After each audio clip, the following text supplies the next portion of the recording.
Hello everybody, I miss you all and I hope you are enjoying the extra time at home. From now on we're going to do video lessons where I'll just review the answers to the homework. You can listen and replay the videos as much as you'd like, and if you have further questions, of course you can always email me or call me as well. So the first lesson today, we're going to go over the context clues of the homework. So that is found on page number 70. And thank you for all of you that have submitted and sent me screenshots and emails of your homework. I know that this is new. It's new for all of us. It's new for me as well. So thank you, and we'll take this one step at a time. So don't feel stressed about it. So let's go to page number 70. Let's look at number 1. The sentence reads, Paul was born 25 years ago. He is 25 years old. So the answer to number 1 would be C. Ago also can mean before now. On number 2, we don't need these papers anymore. Let's burn them. The answer to number 2 would be A. If you burn something, you put them in a fire. For number 3, you can see beautiful pictures at an art museum. You can see interesting things about science at a science museum. Many museums belong to the government. And the answer for 3 would be A. A museum is a building with beautiful or interesting things to look at. And think about Louisville. We have several different museums here just in Louisville with things to look at. Number 4, Anne studied very hard for the test today. She is a good student. She will probably get a good grade. The answer for 4 would be D. Probably would be almost 100% sure.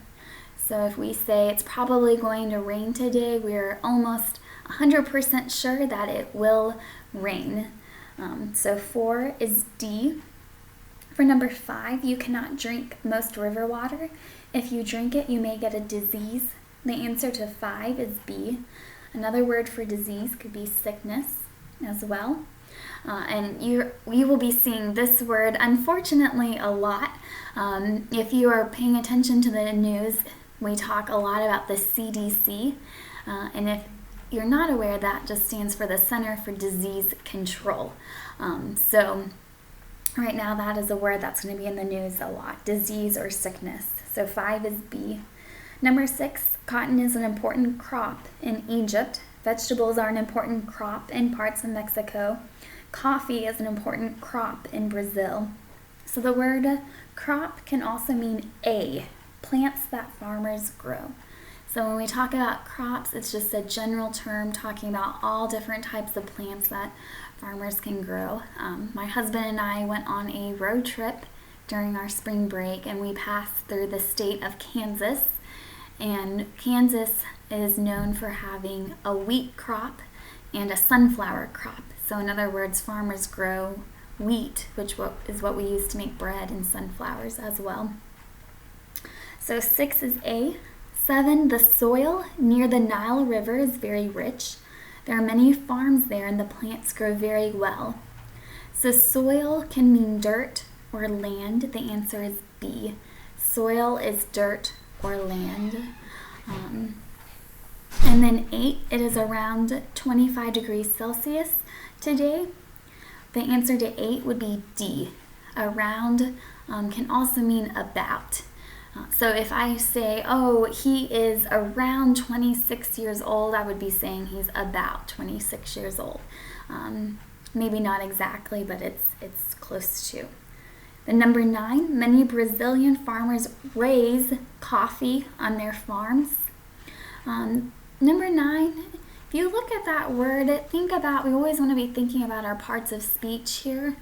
And if we look at that, what part of speech do you think that would be? So look at that sentence for number 9. Identify your subject, which will be the noun, and then make sure you can identify what the verb is. So in number 9, if we look at this, we see our subject's going to be farmers. That's a noun. And our verb is going to be raise. Typically, when we think of the word raise, the verb, we're going to think of an action of lifting something up.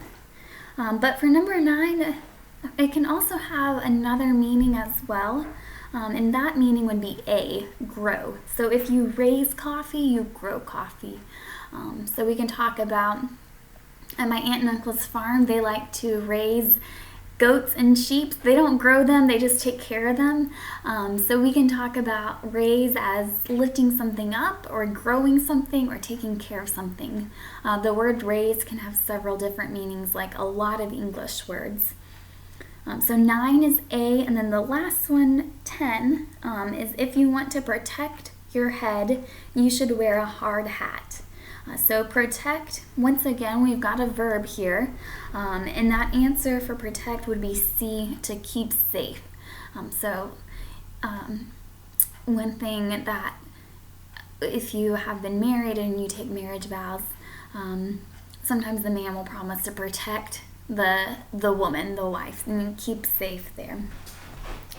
All right, so just to do a quick recap, number 1 is C, 2 is A, 3 is A, 4 is D, 5 is B, 6 is A, 7 is B, 8 is D, 9 is A, and 10 is C.